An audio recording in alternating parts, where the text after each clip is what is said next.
Unaware he owned the trillionaire dollar company her lover worked for, she divorced her husband by text message and emptied their $350 joint account to fund her lover's business, unaware he's ahead of her. What he did shocked her and left her lover shattered and bankrupt. Victoria Hammond had spent 12 years building an empire alongside a man whose true wealth she never comprehended. But her obsession with Derek Sullivan, a charismatic mid-level executive at what she believed was just another tech corporation, had blinded her to the foundation beneath her own luxurious life. The text message she sent on that rainy October morning contained just 43 words that dissolved a marriage. But the wire transfers she authorized in the following 72 hours moved $350 million from accounts she assumed were jointly earned into her lover's struggling startup.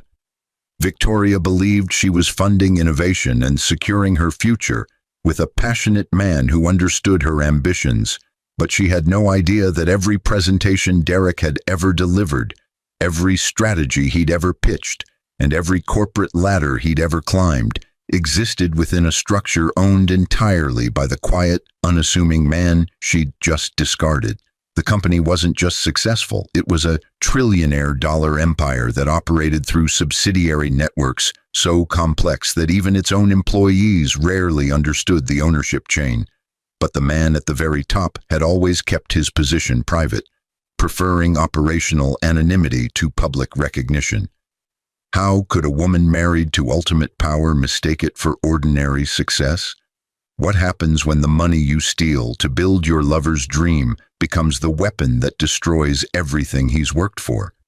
Could the husband she abandoned with cruel efficiency have been watching every move, waiting for the perfect moment to reveal that he wasn't a victim, but a chess master who'd anticipated every play? Victoria Hammond stood in the marble-floored foyer of her Beacon Hill townhouse, but her mind was already in the downtown penthouse, where Derek Sullivan waited. The early morning light filtered through floor-to-ceiling windows, illuminating furniture that cost more than most people's homes, but she'd grown numb to luxury somewhere around year 7 of her marriage. Her phone felt heavy in her perfectly manicured hands, but the weight came from what she was about to do rather than the device itself. She typed the message with steady fingers, but her heart raced with something between exhilaration and guilt. James, this marriage has been empty for years. I want a divorce. My lawyer will contact you. Don't try to reach me. 43 words to end 12 years, but Victoria had convinced herself that brevity was mercy. She pressed send before she could reconsider, but the immediate delivery notification brought relief rather than regret. James Hammond, the man she was, leaving, sat in his modest downtown office at that exact moment, but his space bore none of the ostentation one might expect from someone of his actual position. The office was deliberately simple: a wooden desk that had belonged to his father, 2 comfortable chairs for visitors, and a single photograph of his wedding day that he now looked at with something between sadness and calculation. His phone buzzed with Victoria's text, but he'd been expecting it for 3 months, ever since his private security team had first reported her affair with Derek Sullivan. He read the message twice, but his expression revealed nothing to the empty room. James had built his life on patience and observation, but his wife had never noticed these qualities because she'd been too busy mistaking his quietness for passivity. She thought he ran a successful consulting firm, but the reality was so much larger that explaining it would have sounded like delusion. He'd let her believe the simplified version because business complexity bored her, but also because some part of him had wanted to be loved for himself rather than his wealth. The irony wasn't lost on him, but James didn't indulge in self-pity. Victoria had married him when he was already wealthy by any reasonable standard, but the empire he'd built in the following years had grown beyond even his own early projections. Hammond Industries existed as a parent corporation that owned 17 subsidiary networks, but these networks controlled everything from technology infrastructure to pharmaceutical development to renewable energy systems. The company's value had crossed into trillionaire territory 3 years ago, but fewer than 50 people on Earth knew the full scope of its operations. Derek Sullivan worked for Meridian Tech Solutions, but he had no idea that Meridian was a third-tier subsidiary of Hammond Industries. His employment records, his salary, his performance reviews, all of it ultimately flowed through systems that James controlled, but the corporate structure was deliberately opaque. James had designed it that way specifically to prevent the kind of cult of personality that destroyed so many large organizations, but the anonymity had also prevented his own wife from understanding whom she'd actually married. Victoria hadn't bothered learning about James's work, but her lack of curiosity had started early. During their courtship, she'd been attracted to his stability and resources, but she'd never asked deep questions about how those resources were generated. James had initially appreciated her disinterest in business because it meant she wanted him for himself, but over time he'd realized she simply didn't want to know him at all. She wanted the lifestyle his money provided, but not the complexity of the man who created it. The affair with Derek had begun 6 months ago at a charity gala, but Victoria's dissatisfaction had roots that went back years. She'd met Derek at a fundraiser where he'd given an impassioned presentation about Meridian Tech's new initiative in sustainable computing, an initiative that James had personally approved and funded with $40 million. Derek's charisma had captivated Victoria immediately, but she didn't know that his entire career existed because of her husband's strategic vision. Derek Sullivan was talented but not exceptional, ambitious but not particularly insightful, but he possessed the kind of surface charm that some people mistake for depth. He'd risen to senior vice president at Meridian through a combination of genuine competence and excellent presentation skills, but his understanding of the company's true position in the market was limited. He knew Meridian was successful, but he thought it operated independently when in reality, every major decision flowed through Hammond Industries' oversight committees. Victoria had fallen for Derek's vision of the future, but more than that, she'd fallen for how he made her feel central to something important. Derek talked about disrupting industries and changing the world, but what he was really describing was a mid-level executive's fantasy of entrepreneurship. He'd told Victoria about his dream of starting his own company, but he lacked the capital to move beyond dreaming. That's where Victoria had seen her opportunity, not just to help Derek, but to finally become the primary force in someone's success rather than the accessory to her husband's quiet empire. The plan had formed gradually, but Victoria had convinced herself it was inspired. She and James had a joint account that contained $350 million, but this represented only a fraction of James's actual wealth. Victoria understood that her husband was wealthy, but she'd somehow concluded that this particular account was theirs, in a way that justified her taking it. The money had accumulated from various investments and business profits over the years, but Victoria had contributed nothing to its growth. Still, her name was on the account, but her right to access it was about to become the most expensive assumption of her life. She began the transfers the day after sending the divorce text, but she didn't move all the money at once. Victoria was smarter than that, but not as smart as she believed. Over 72 hours, she executed a series of wire transfers that moved the $350 million into a business account she'd established for Derek's startup, which he'd optimistically named Sullivan Innovations.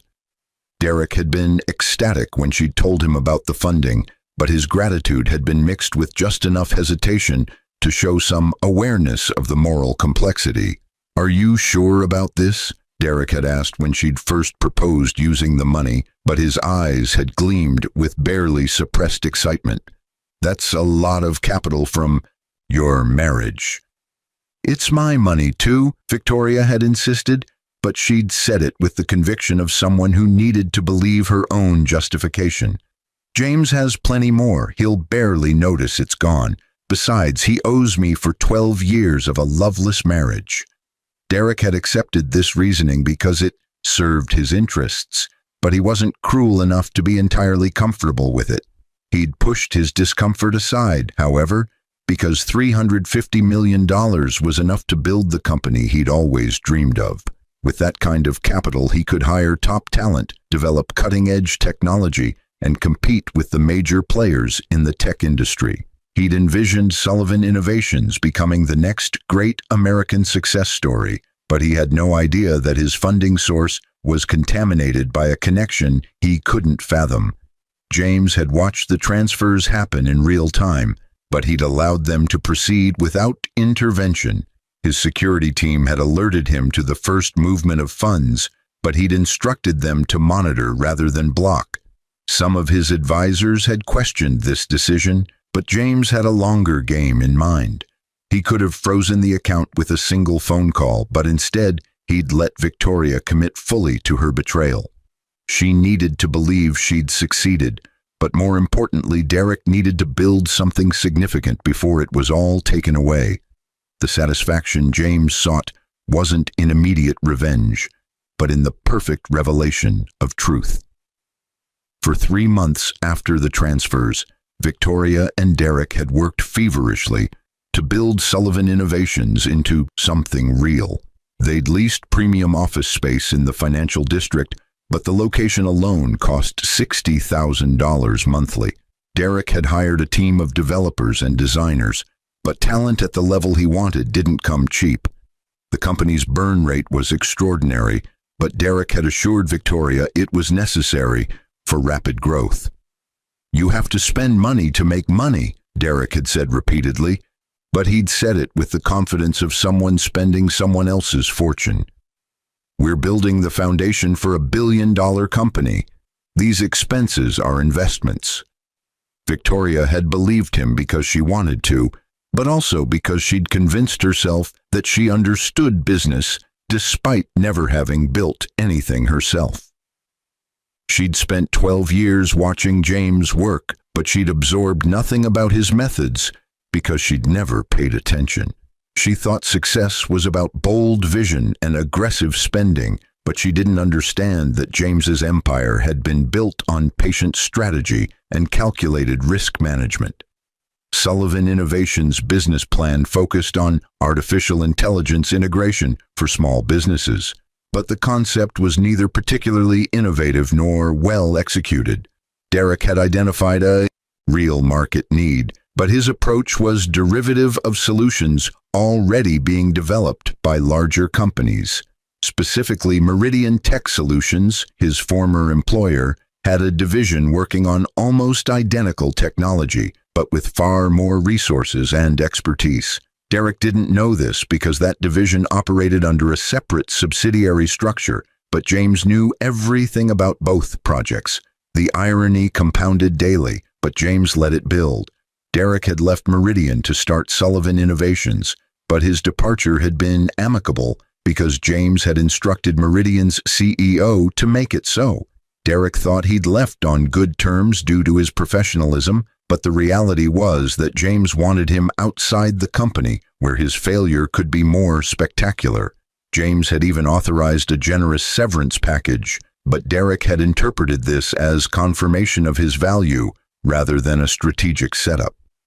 Victoria had moved in with Derek within weeks of sending the divorce text, but her new life felt thrilling in ways her marriage never had.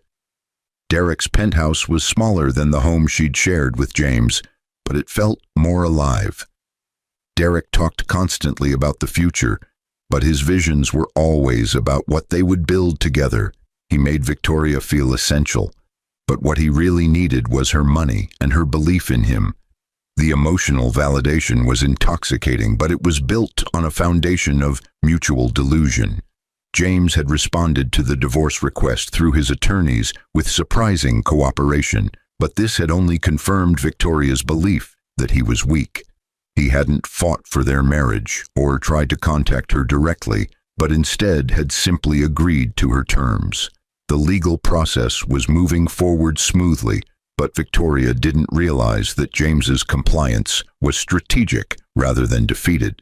He was giving her enough rope to complete her hanging, but he was doing it so subtly that she thought she was in control.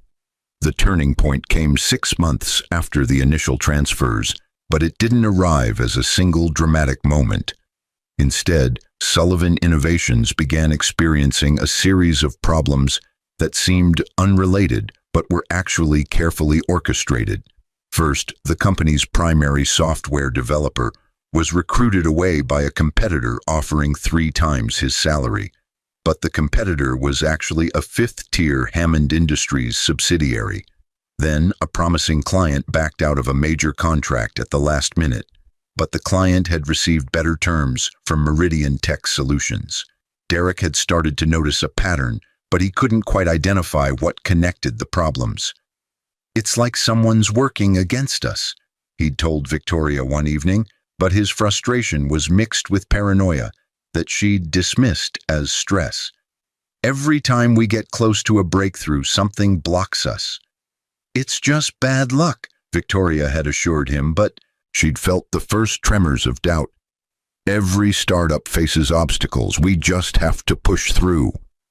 The financial pressure had intensified as Sullivan Innovations burned through capital without generating meaningful revenue. But Derek had remained convinced that success was just around the corner. The company was down to its last $40 million, but Derek had a presentation scheduled with a major investment firm that he believed would secure their next round of funding. The presentation was his chance to prove that Sullivan Innovations deserved to exist alongside the tech industry's giants, but he had no idea that the investment firm was a front company owned by Hammond Industries. James had decided it was time to reveal himself, but he planned to do it in a way that would maximize the psychological impact. He'd spent 6 months allowing Victoria and Derek to build hope, but now he would systematically dismantle everything they'd created. The cruelty wasn't in the destruction itself, but in forcing them to understand exactly how thoroughly they'd been controlled from the beginning. The presentation day arrived with crisp autumn weather, but Derek's confidence was unshakable. He'd prepared for weeks, but his pitch was polished and compelling. Victoria had come to watch, but she'd sat in the back of the conference room radiating pride.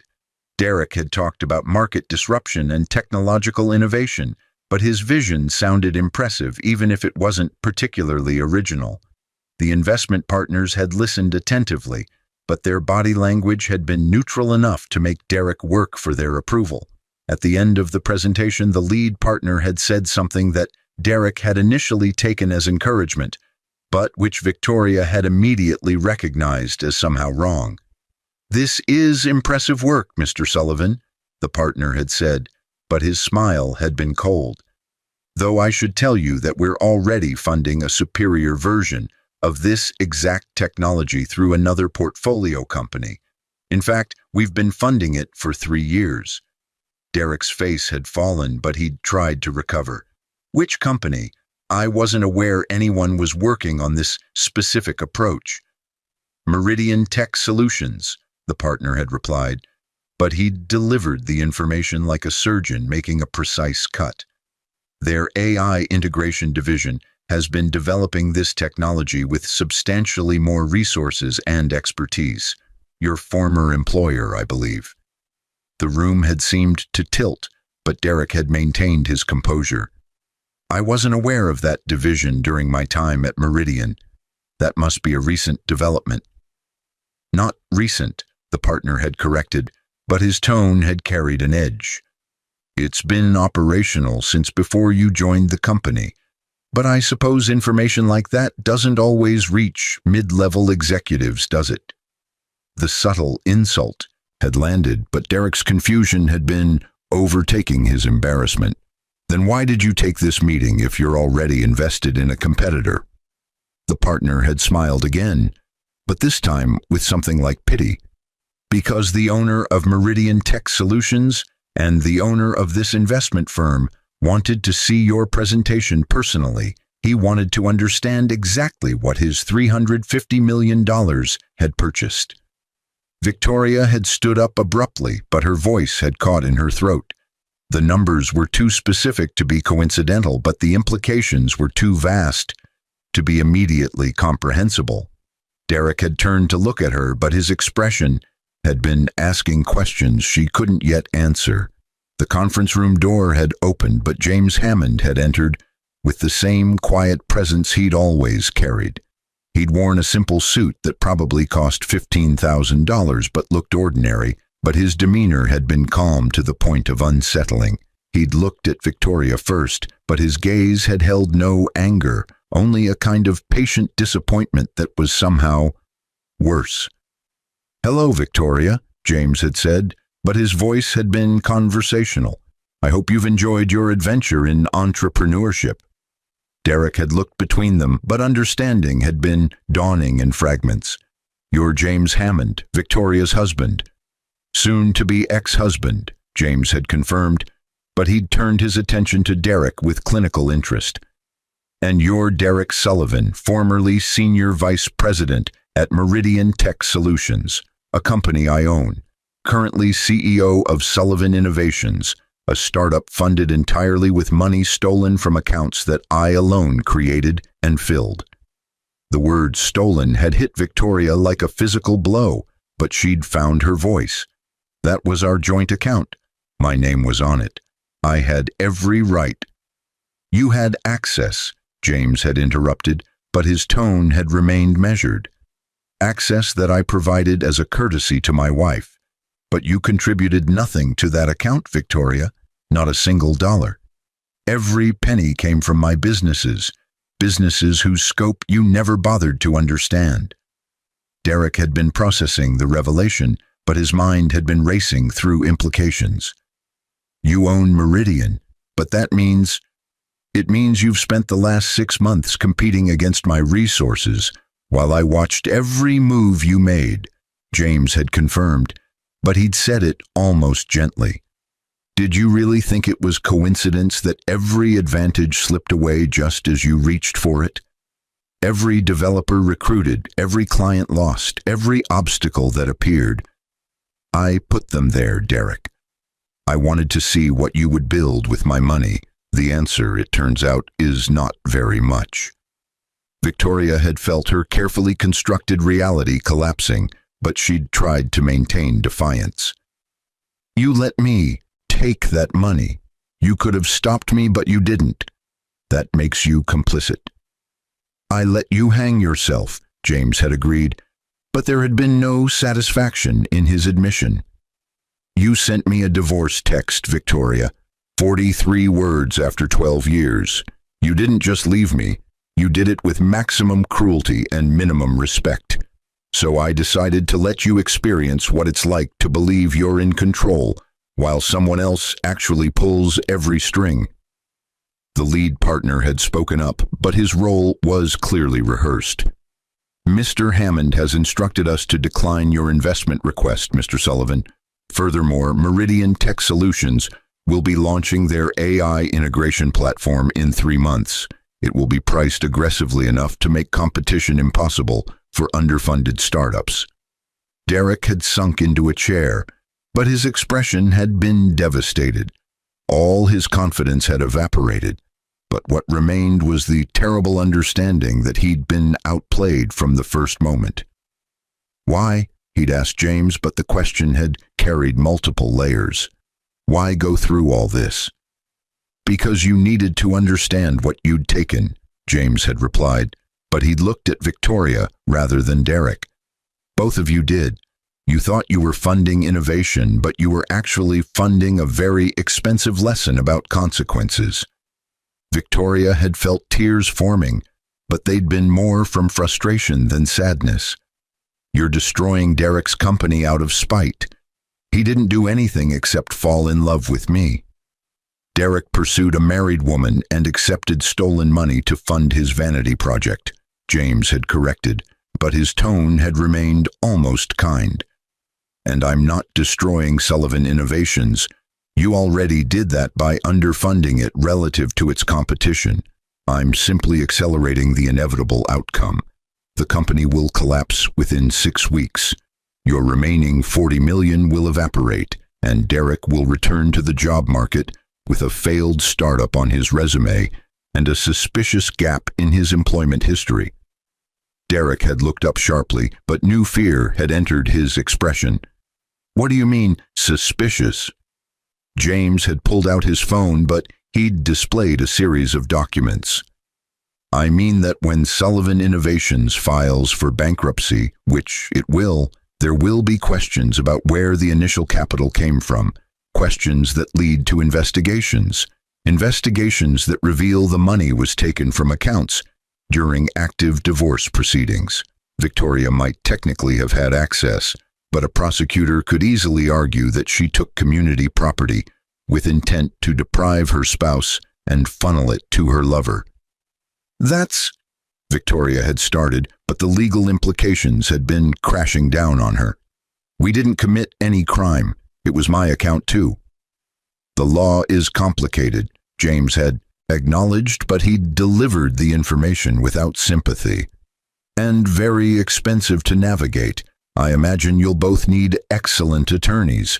Unfortunately, good legal representation is costly, and you've just spent $350 million learning that Derek isn't capable of turning capital into sustainable business. The partner had stood, but his involvement in the scene was apparently complete.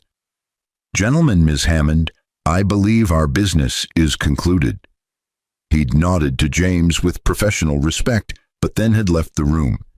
Derek had remained seated, but his entire body had seemed to collapse inward. The magnitude of the disaster was still unfolding, but the immediate reality was already unbearable. His dream company was revealed as a doomed project, but worse than that was the understanding that he'd never been in competition. He'd been in a demonstration. James Hammond had funded Sullivan Innovations' failure as an object lesson in hubris. Victoria had tried one more approach, but her voice had been smaller. James, please, we can work this out. I made a mistake. Multiple mistakes, James had interrupted, but without heat. You underestimated your husband. You overestimated your lover. You mistook access for ownership and spending for building.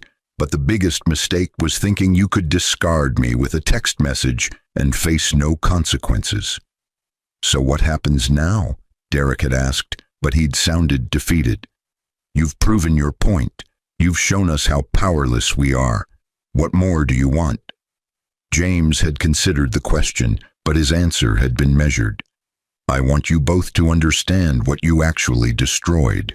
Victoria, you didn't leave a boring consultant. You left the founder of a trillionaire-dollar empire who loved you enough to let you believe he was ordinary. Derek, you didn't seduce an unhappy wife away from a weak husband. You became complicit in theft from someone who controls more resources than you can imagine. The consequences aren't about punishment. They're about natural outcomes of your choices. But you're engineering these outcomes, Victoria had protested, but she'd been grasping for any foothold. You admitted you've been sabotaging us. I've been competing with you, James had corrected, using the same money you took from me. You wanted to fund innovation, so I showed you what actual innovation looks like when it has proper backing and expertise. Meridian's AI platform will revolutionize small business technology. Sullivan Innovations would have been a footnote even without my interference. I simply made the comparison more direct. Derek had found a fragment of his earlier confidence, but it had been hollow. So Meridian launches their platform and we fail. Fine. But we still have each other. We still have our relationship. You can't take that. James had smiled, for the first time, but it had been genuinely amused. Derek, you don't have a relationship. You have a shared disaster. Victoria chose you because you made her feel important and because you represented escape from a marriage she didn't value. But now you're not an escape. You're a trap. You're the man whose failure cost her $350 million and potentially her freedom if prosecutors decide to file charges. How long do you think love survives that kind of resentment? Victoria had looked at Derek then, but something had shifted in her expression. The doubt had been there all along, but James's words had crystallized it into something harder. Derek had noticed the change, but his own look at Victoria had been reassessing. The woman who had seemed so confident and powerful when she was funding his dreams now appeared different, not as a patron but as a source of catastrophic liability. "You're trying to poison us against each other," Victoria had said, but her voice had lacked conviction. "It won't work." "I don't need to try," James had replied, but he'd already been moving toward the door. "Reality will do that naturally. Derek will realize that you destroyed his career by association. You'll realize that you gave up security and substantial wealth for a man who couldn't execute a business plan with unlimited funding. The resentment will build slowly, but it will be thorough. Give it 6 months, you'll barely be speaking." He'd opened the door, but he'd paused for one final observation. "The divorce will be finalized in 3 weeks, Victoria. You'll receive a settlement of $5 million. Generous given that you stole 70 times that amount. I'm not pursuing criminal charges despite having grounds to do so. Consider that mercy rather than weakness. As for you, Derek, Meridian would have promoted you within a year if you'd stayed. You were genuinely competent at what you did. But you reached for something bigger without understanding the landscape. That's not a crime, but it is expensive." James had left them sitting in the conference room, but the silence after his departure had been devastating. Victoria and Derek had looked at each other, but neither had found words adequate to the situation. The love they'd felt just an hour earlier had been complicated by layers of recrimination and regret that neither was ready to voice. But the words would come, just as James had predicted, but the damage was already irreversible. The aftermath Sullivan Innovations collapsed in 5 weeks, rather than James's predicted 6, but the speed only intensified Derek's humiliation. The bankruptcy proceedings revealed the funding source, but as James had warned, this triggered exactly the kind of scrutiny that made both Derek and Victoria radioactive in business circles. No charges were ultimately filed, but the investigation itself was damaging enough. Victoria's name appeared in trade publications alongside words like alleged misappropriation and questionable transfer, but her social standing evaporated. Derek had tried to return to corporate work, but the Sullivan Innovations disaster followed him. Companies would interview him with initial interest, but after background checks revealed the bankruptcy and the circumstances around his startup's funding, offers would mysteriously vanish. He'd been talented enough to succeed at his level, but his judgment was now suspect. The mid-level executive who'd once dreamed of disrupting industries found himself accepting a position at a regional consulting firm, making 1/3 of his Meridian salary. Victoria's settlement from the divorce was $5 million, as James had promised, but it was structured to pay out over 10 years. The arrangement prevented her from making another large, foolish investment, but it also meant she had to adjust to a lifestyle dramatically reduced from what she'd known. The Beacon Hill townhouse was sold, but James had bought it himself through a subsidiary and turned it into a foundation headquarters for educational initiatives. Victoria had driven past it once and seen children from underprivileged backgrounds attending computer programming workshops, but the irony had been too painful to contemplate. The relationship between Victoria and Derek deteriorated exactly as James had predicted, but with variations that made the dissolution even more bitter. They'd tried to maintain their connection, but every financial stress and professional setback had become a referendum on their choices. Derek had blamed Victoria for pushing him to leave a stable career, but Victoria had blamed Derek for not being capable of building something meaningful with the resources she'd provided. Both accusations had been partially true, but that only made them more effective weapons. They'd separated after 8 months, but the breakup had been acrimonious. Derek had wanted Victoria to share some of her settlement to help him rebuild, but Victoria had refused on advice from her attorney. She'd needed that money for her own survival, but more than that, some part of her had wanted Derek to suffer for failing her. The generosity she'd shown when stealing James's money had evaporated when it came to sharing the modest remains of her own fortune. James had watched all of this from a distance, but he'd taken no pleasure in their suffering. The revenge had been in the revelation rather than the aftermath. But once they understood what they'd destroyed, his interest had faded. He'd restructured Hammond Industries to be even more decentralized, but he'd also started making more public appearances in philanthropic contexts, if he was going to have his privacy invaded anyway. But he'd decided it should be for causes that mattered rather than tabloid speculation about his failed marriage. The AI platform that Meridian developed had indeed revolutionized small business technology, but its success had been exactly as predicted. The company made billions in the first year alone, but the profits had funded James's expanding charitable foundation rather than personal consumption. He'd realized during the divorce that accumulating wealth beyond a certain point was meaningless, but using it to create opportunity for others gave his work actual purpose. 3 years after sending the divorce text, Victoria had encountered James at a charity gala, but the meeting had been awkward for both of them. She'd been attending with a date, a perfectly nice attorney who made a solid income, but who represented safety rather than passion. James had been alone, but he'd seemed comfortable with solitude in ways he hadn't been during their marriage. They'd exchanged brief pleasantries, but both had recognized that they'd become strangers who'd once shared space. "I think about it sometimes," Victoria had said, but the admission had been quiet. "What I gave up. What I didn't understand." "I think about it too," James had replied, but his tone had been neutral. "I wonder if I should have told you the truth about my companies from the beginning, but I don't think it would have changed anything. You weren't interested in understanding my work. You were interested in the lifestyle it provided." "That's not entirely fair," Victoria had protested, but without much conviction. "I did love you once." "Maybe," James had acknowledged, but he'd said it gently. "Or maybe you loved what I could provide. I'll never know for certain, and at this point, it doesn't matter." We both moved on.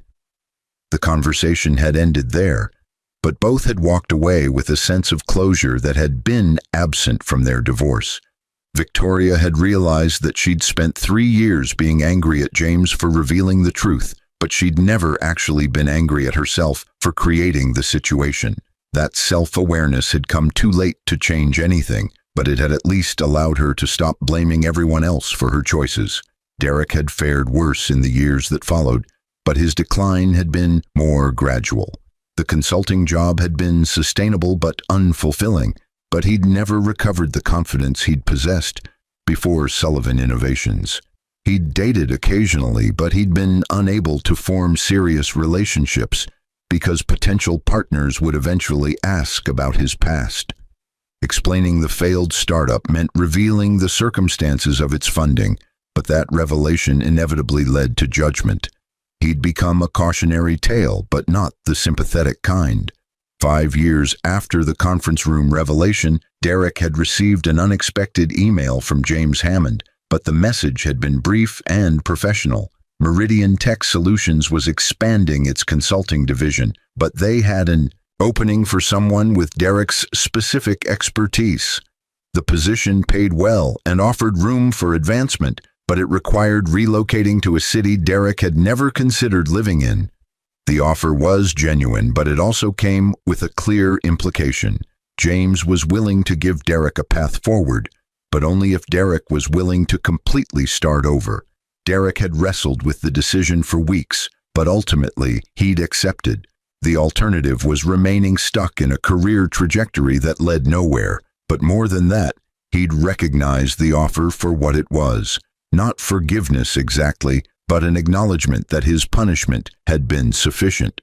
James wasn't being merciful out of kindness, but out of a sense that the lesson had been thoroughly learned. On Derek's first day at Meridian's consulting division, he'd received a package from James's office, but it had contained only a handwritten note. "You were good at what you did before you reached beyond your grasp. Focus on being excellent at the possible rather than chasing the improbable. The former builds careers, the latter destroys them. The advice had been characteristically direct, but Derek had recognized its value.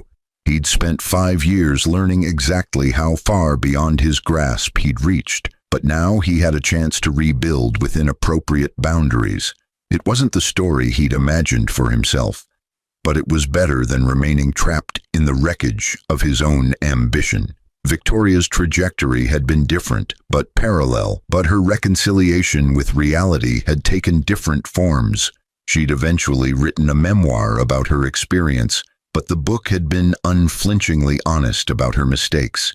She'd called it The Price of Certainty, but the title referred to her absolute confidence that she'd understood her situation when she'd actually been blind to every relevant fact.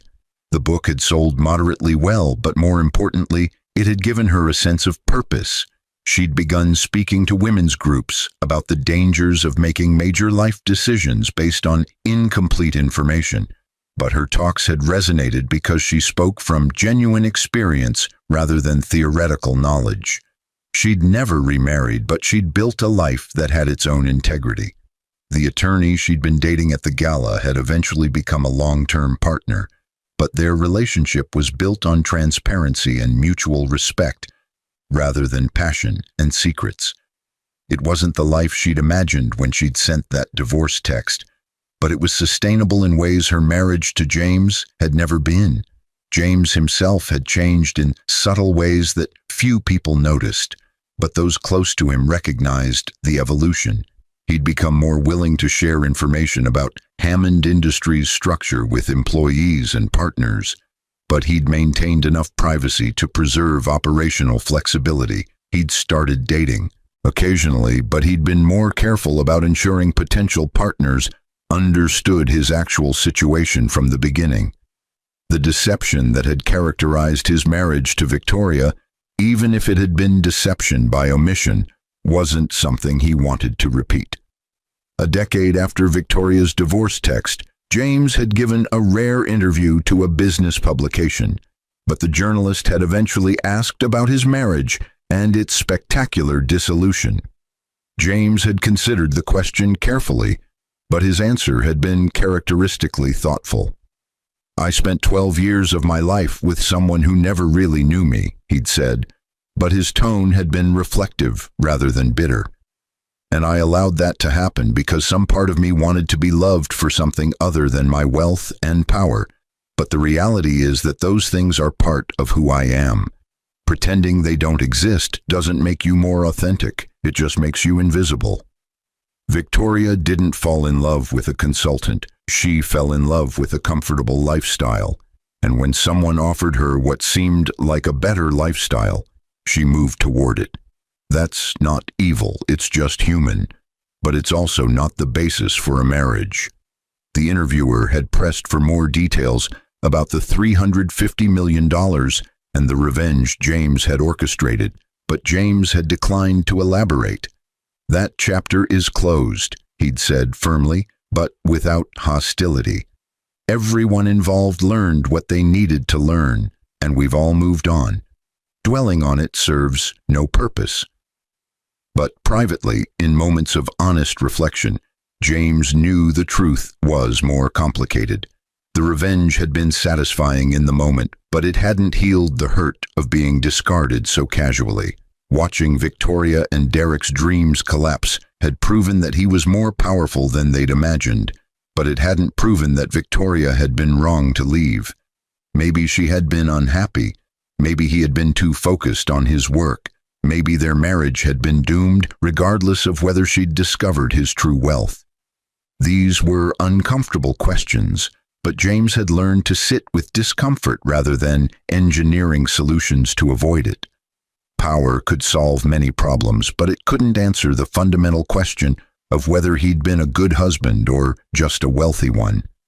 Victoria had never given him the chance to find out, but perhaps he'd never given her enough of himself to make that judgment fairly.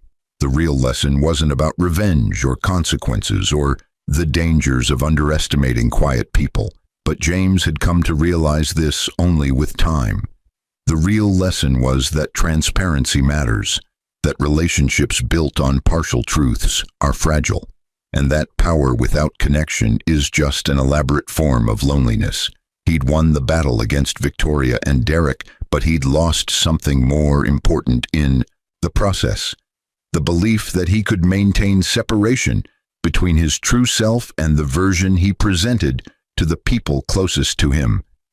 Victoria had learned different lessons, but they'd been equally hard-won. She'd learned that certainty is dangerous, that charm isn't the same as capability, and that burning bridges leaves you isolated when you need support. She'd learned that stealing, even when you convince yourself it's justified, has consequences that extend far beyond legal liability. Most importantly, she'd learned that the grass isn't greener on the other side, but it's just grass, and it requires the same care and attention regardless of whose lawn it grows on.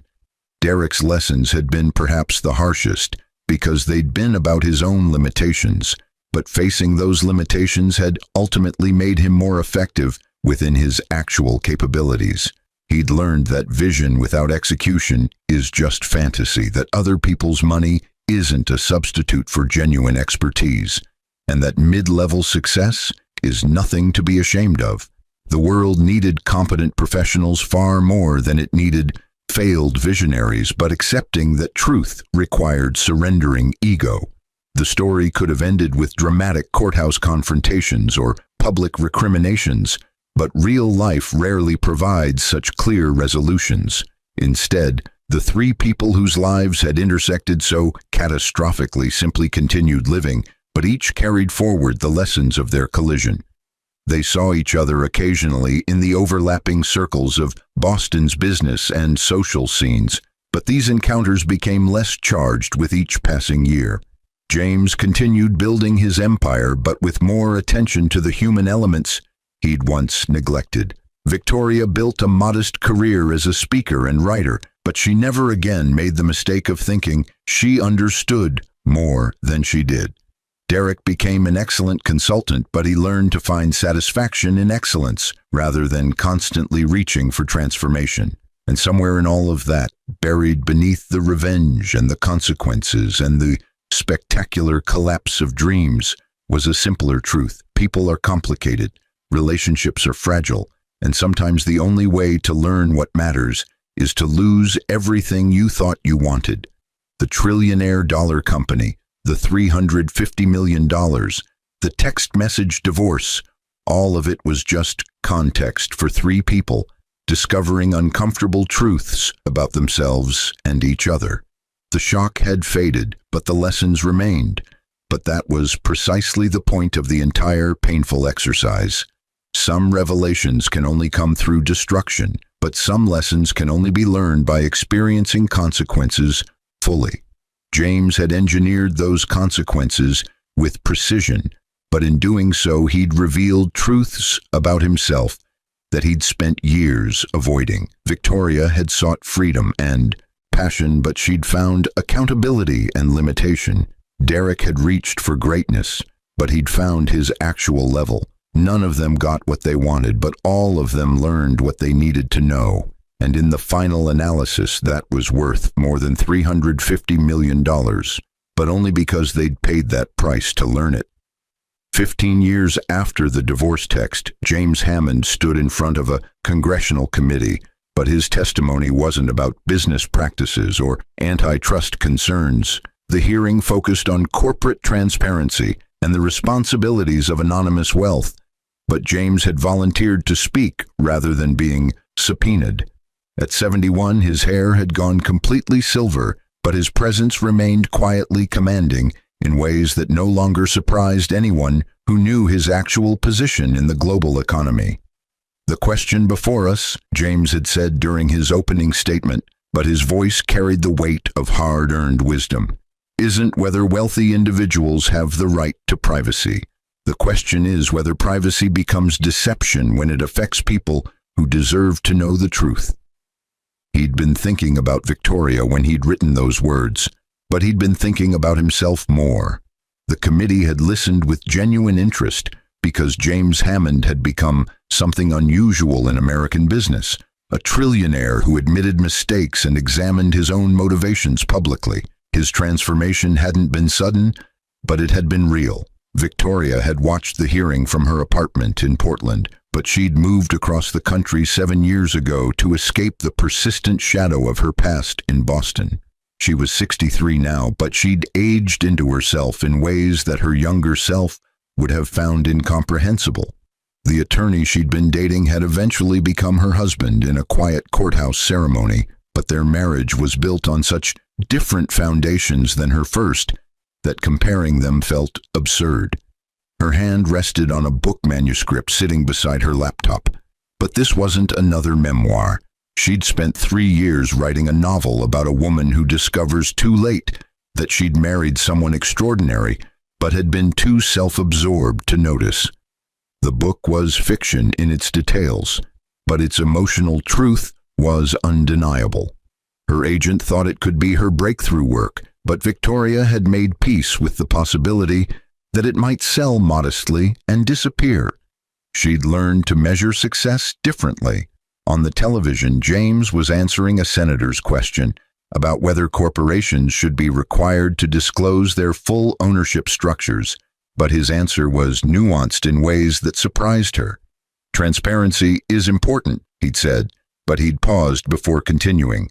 But so is the right to build something without becoming a public spectacle.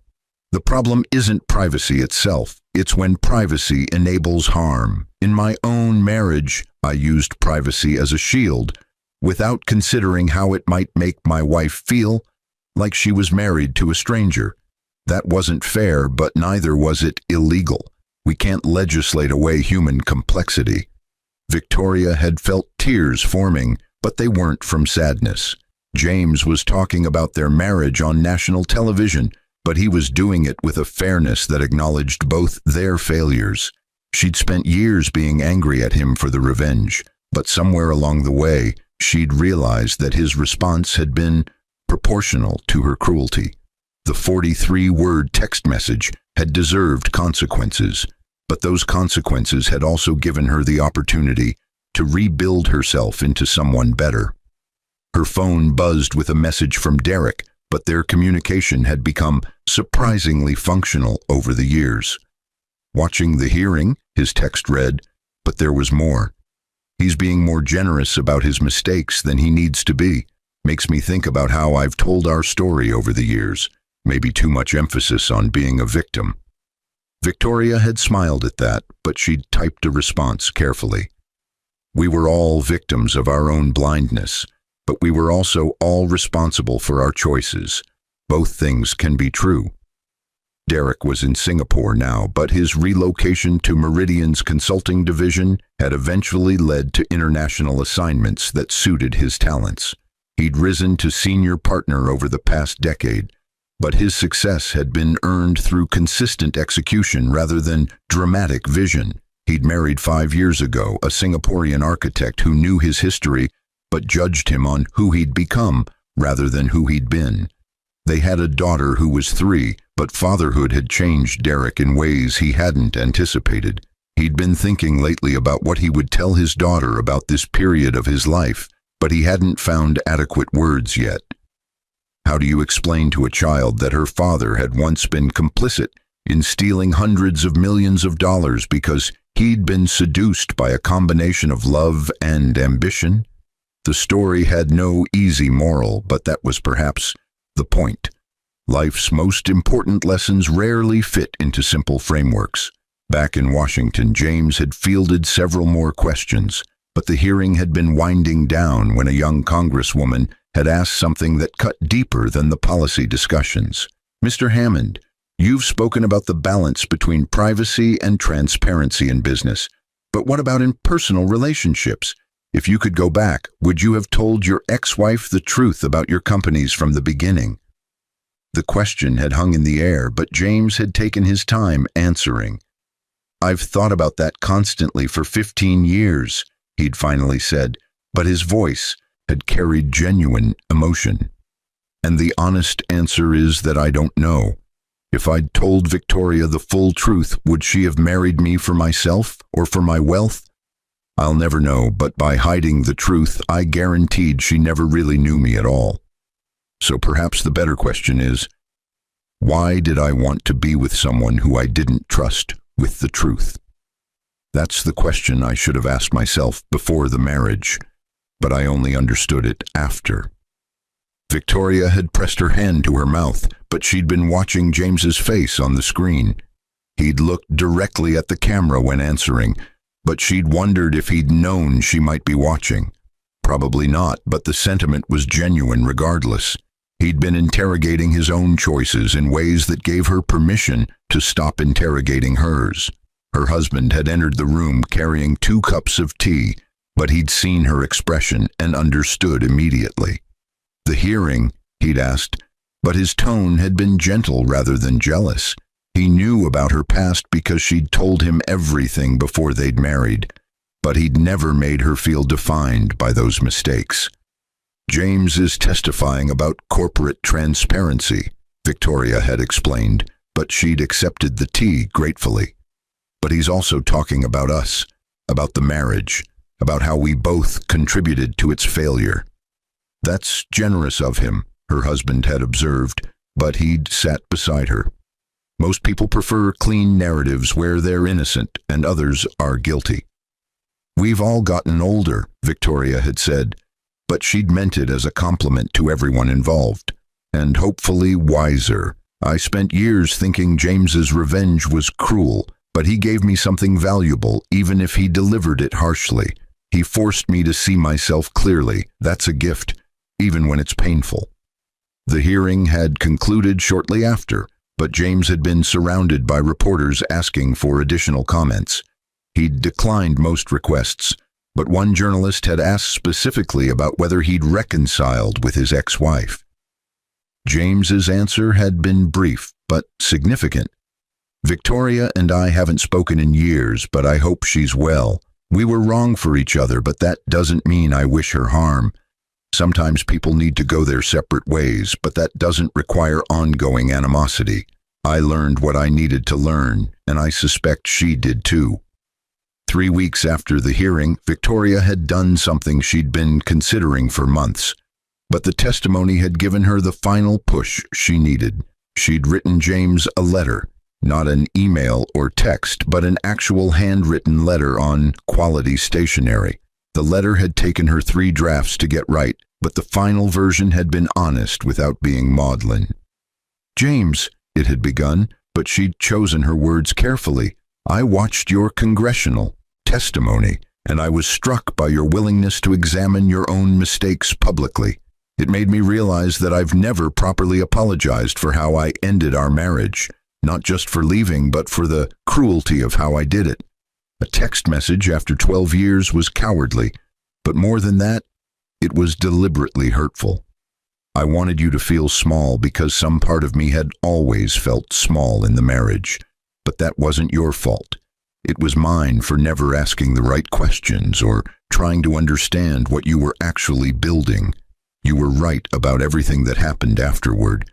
Derek and I weren't building love. We were building a shared delusion. The $350 million didn't make him capable of succeeding. It just made our failure more expensive. And your revenge, while painful, forced me to see truths I'd been avoiding. I've built a better life because you refused to let me avoid consequences. I'm not asking for forgiveness because I don't think you owe me that. But I wanted you to know that I understand now what I destroyed. Not just the money or the marriage, but the possibility of actually knowing someone extraordinary. If I'd been willing to look past my own assumptions, that loss is mine to carry. But carrying it has made me more careful with the relationships I have now. I hope you found peace, James, but more than that, I hope you found someone who sees you clearly and loves what they see. You deserved that then, but I wasn't capable of providing it. Victoria. She'd mailed the letter without overthinking it, but she hadn't expected a response. The letter had been for her own peace of mind rather than to reopen communication. But 6 weeks later, a package had arrived at her Portland address, but it had contained a book and a short note. The book was a recently published biography of industrial pioneers, but it included a chapter on James and the deliberate anonymity he'd maintained throughout his career. The note had been vintage James, brief and thoughtful. "Victoria, I appreciated your letter more than you probably realize. Apologies matter, even 15 years late.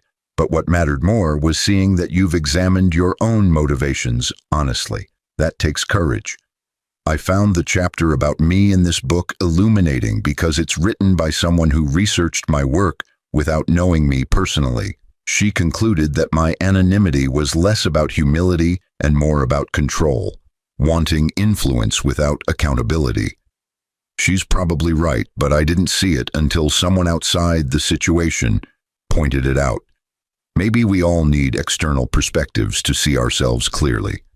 I have found peace, but thank you for wishing it. But I haven't found what you suggested. Perhaps I'm not meant to. Or perhaps I'm still learning how to be known, which turns out to be harder than building trillion-dollar empires. Either way, I'm grateful that you're well and that we can both look at our shared past without needing to revise it into something it wasn't." James Derrick had received his own communication from James around the same time, but it had come through official Meridian channels.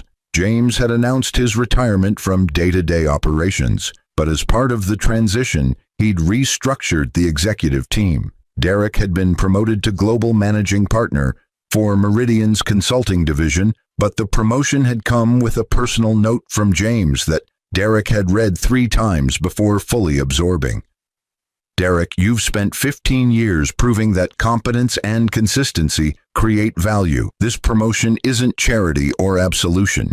It's recognition that you've become exactly the kind of leader Meridian needs. But you did it by focusing on excellence within your scope, rather than reaching beyond your grasp.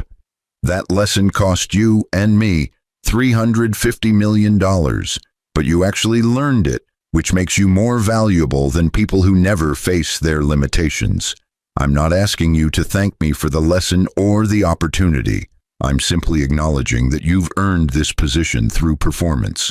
What happened 15 years ago is context, but it's not your definition unless you let it be. Don't let it be." James, Derrick had called his wife into his home office and read her the note, but his voice had caught several times. "He's giving me permission to stop defining myself by my worst mistake," Derrick had said, but tears had been streaming down his face. I didn't realize how much I needed that permission. His wife had held him while he'd cried, but she'd understood that the tears were about release rather than sadness. Derrick had carried the weight of Sullivan Innovations' failure for 15 years, but James's note had somehow given him permission to set it down. The promotion was significant, but the acknowledgement that he'd learned and grown mattered more. 5 years after the congressional hearing, James had established a new foundation focused on financial literacy and entrepreneurship education, but its mission statement had been unusually personal for a corporate entity. This foundation exists to help people understand the difference between vision and capability, between access and ownership, between confidence and competence. These distinctions matter, but they're rarely taught explicitly.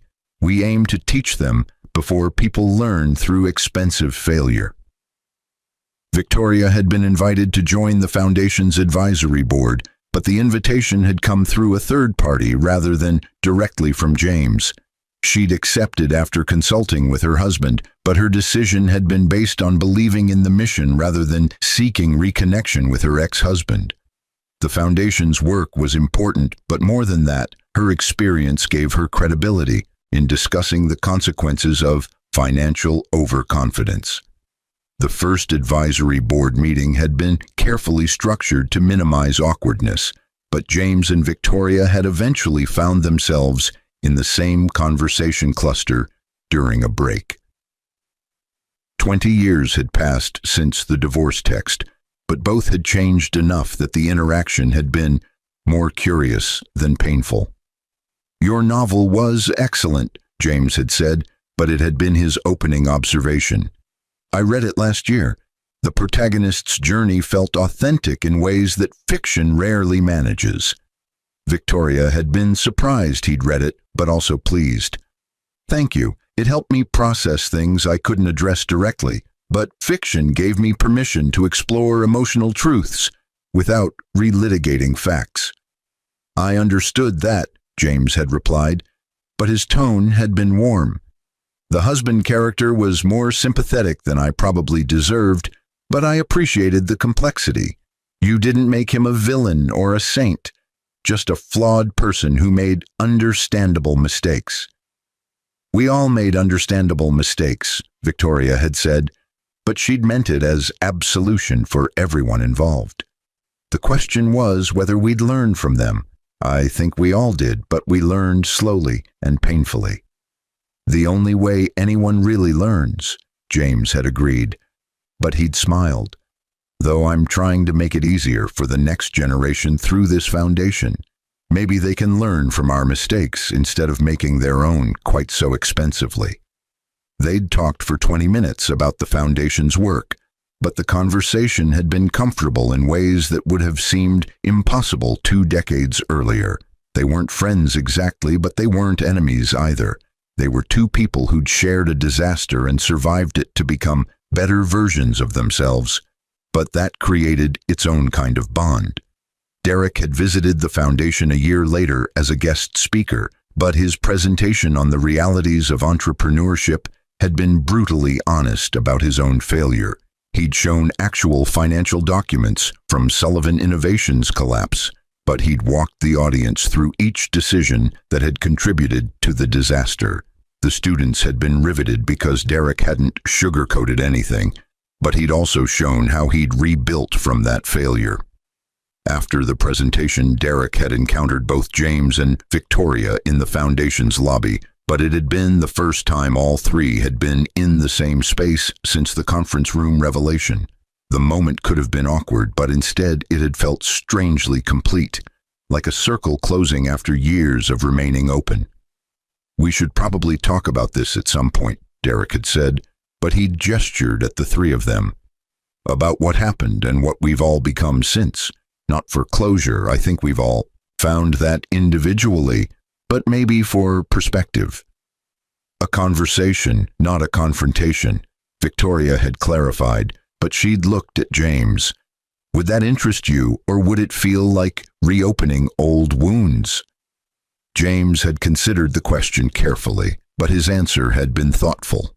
"I think it might be valuable, but only if we can approach it without needing to assign blame or extract apologies. We all know what happened. The question is whether discussing it adds understanding or just scratches old scars." They'd agreed to meet for dinner the following month, but the meeting had taken place at a neutral restaurant chosen by mutual agreement. The dinner had lasted 4 hours, but the conversation had ranged far beyond their shared history. They'd talked about what they'd each learned about themselves, about relationships, about money and power and the ways people deceive themselves, but they'd done it with the emotional distance that only time can provide. "I think I was in love with the idea of being essential," Victoria had said at one point, but she'd been examining her younger self with anthropological curiosity. "Derek made me feel like I was the key to his success, but James, you never made me feel necessary. You were so self-sufficient that I felt like decoration rather than partner." "That's fair criticism," James had acknowledged, but he'd accepted it without defensiveness. "I didn't know how to need people without it feeling like weakness, so I built a life where I didn't need anyone, but then I was surprised when my wife felt peripheral to it. That was short-sighted. And I mistook your generosity for stupidity," Derek had added, but he'd directed this at Victoria rather than James. "When you were funding Sullivan Innovations, I convinced myself you were this bold visionary seeing opportunities your husband missed, but you were just spending money that someone else had earned, but neither of us understood that distinction at the time." The honesty had been uncomfortable but productive. But by the end of the dinner, all three had felt something shift. They weren't erasing the past or pretending it hadn't been painful, but they were contextualizing it in ways that reduced its power over their present lives. The affair, the theft, the revenge, all of it had happened, but it had happened to younger, more foolish versions of themselves. "I don't regret how it ended," James had said near the conclusion of the evening, but he'd been looking at Victoria. "I regret that it had to end that way, but the ending itself was probably inevitable. We were incompatible in fundamental ways, but neither of us could see it, because we weren't honest with ourselves or each other. The dramatic collapse just accelerated what should have been a gradual recognition. I spent years being angry at you for the revenge," Victoria had admitted, but she'd said it without heat. "But I eventually realized you were teaching me something I couldn't have learned any other way. I thought I understood money and business and relationships, but I understood none of it. The $350 million was tuition for an education I desperately needed." Expensive tuition, Derek had noted, but he'd said it with a wry smile. "Though I suppose I was enrolled in the same course, different lessons, but same school of hard knocks." They'd parted that evening with a sense of completion that none had expected, but the dinner had given each of them permission to fully release the past. The story had been dramatic and painful, but it had also been educational in ways that only experience can provide. Some lessons require destruction to be learned, but that doesn't make them less valuable, just more expensive. 25 years after the divorce text, James Hammond died peacefully in his sleep at 81. But his death made international news because his full wealth had finally been calculated. The trillionaire dollar empire had grown into something even larger, but his will had been structured to prevent dynastic concentration of wealth.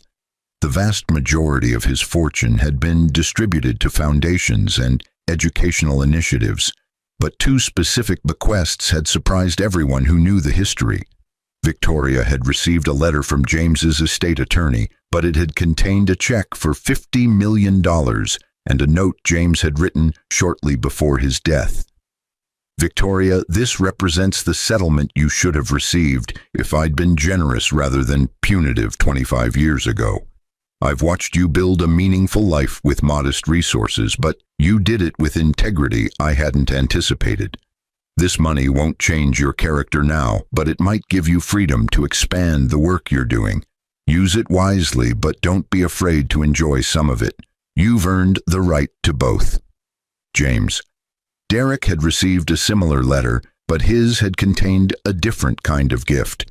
James had transferred ownership of Meridian's consulting division directly to Derek, but the transfer had been structured to benefit all the division's partners rather than enriching Derek personally. The note had explained, "Derek, you spent 15 years proving you could build something sustainable when given proper structure and support. This division is now yours to lead, without answering to parent company oversight, but I'm structuring it to benefit everyone who contributed to its success. That seems more fitting than individual enrichment. Build something lasting. James." At James's memorial service, both Victoria and Derek had attended, but they'd sat separately because they'd come with their own families. The service had been surprisingly intimate for someone of James's wealth and influence, but he'd specified in his will that he wanted a small gathering focused on personal connections rather than business achievements. Victoria had been asked to speak, but her remarks had been brief and honest. "James Hammond taught me the most valuable and painful lesson of my life," she'd said, but her voice had been steady. "He taught me that actions have consequences, that ignorance isn't innocence, and that the truth matters even when it's uncomfortable. He didn't teach me gently, but he taught me effectively. But more importantly, he lived long enough to forgive me for needing to be taught. That forgiveness was a greater gift than the money he left me, but I'm grateful for both. He was a better person than I understood when I was married to him. but I'm glad I lived long enough to recognize that and tell him so. Derek's remarks had focused on redemption and second chances, but he'd been honest about his own failures. James Hammond had every reason to destroy my career permanently 25 years ago, Derek had said, but his voice had carried emotion. Instead, he gave me a path forward that required me to prove myself through sustained effort. That was harder than if he'd just forgiven me, but it was also more valuable. He believed I could become someone worth respecting if I was willing to do the work. He was right, but I only succeeded because he created space for that growth. I'll spend the rest of my life honoring that gift by helping others find their own paths forward.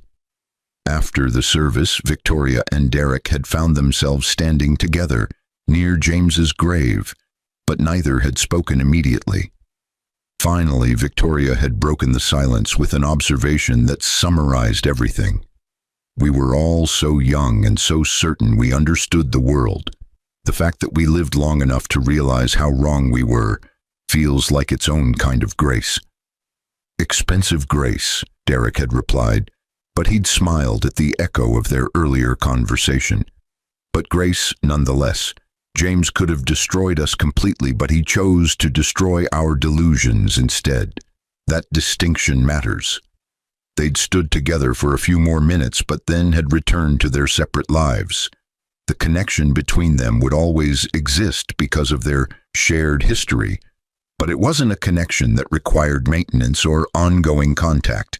Some relationships exist in a specific time and place, but their influence extends far beyond their active duration. Victoria had lived another 12 years after James's death, but she'd used his bequest to establish scholarships for women rebuilding their lives after major mistakes. The program was called Second Chapter Scholarships, but its mission statement had been drawn from her own experience. For women who've learned that certainty is dangerous and that rebuilding requires honesty. She'd funded hundreds of women through education and training programs, but each recipient had been required to write an essay about a major mistake they'd made and what they'd learned from it. Derek had run Meridian's consulting division for another 15 years, but he'd eventually retired to focus on mentorship and teaching. He'd written a book called Competence Over Vision, Why Sustainable Success Beats Spectacular Failure, but the book had become required reading in several business schools. His daughter, now grown, had followed him into consulting, but she'd done it with clear eyes about both the possibilities and limitations of the field. The story of the divorce text, the $350 million, and the spectacular revenge had become something of a legend in business circles, but over time it had evolved from scandal into teaching parable. Business school professors used it to discuss ethics, judgment, relationship dynamics, and the proper scope of both ambition and retaliation. Some saw James as the hero, but others saw him as excessively cruel. Some saw Victoria as a villain, but others saw her as a woman who'd tried to escape an emotionally distant marriage and made catastrophic tactical errors. The truth, as always, was more complicated than any simple narrative could capture, but that's what made the story valuable. It wasn't a fairy tale with clear moral lessons, but rather a messy human drama where everyone made understandable mistakes with devastating consequences, but where everyone also grew from those consequences into better versions of themselves. That journey from certainty to destruction to understanding to growth was the real story, but it was a story that could only be understood with time and distance. In the end, the $350 million was just money, but the relationships it destroyed and eventually helped rebuild were irreplaceable. The trillionaire dollar empire was just business, but the human connections it both prevented and ultimately enabled were what mattered. And the divorce text, those 43 words that had started everything, was just communication, but the conversation it eventually sparked about honesty, consequences, and redemption echoed long after all the participants were gone. Some stories end with resolution, but this one ended with understanding. And perhaps In the final analysis, that was always the point. Not to win or lose, but to finally completely understand what had been at stake all along. The shock had faded decades ago, but the lessons remained, passed forward to new generations who would make their own mistakes, but hopefully learn from the expensive education that James, Victoria, and Derek had purchased with their shared disaster. The weight of understanding, it turned out, was lighter than the weight of ignorance, but it took a lifetime to learn how to carry it properly.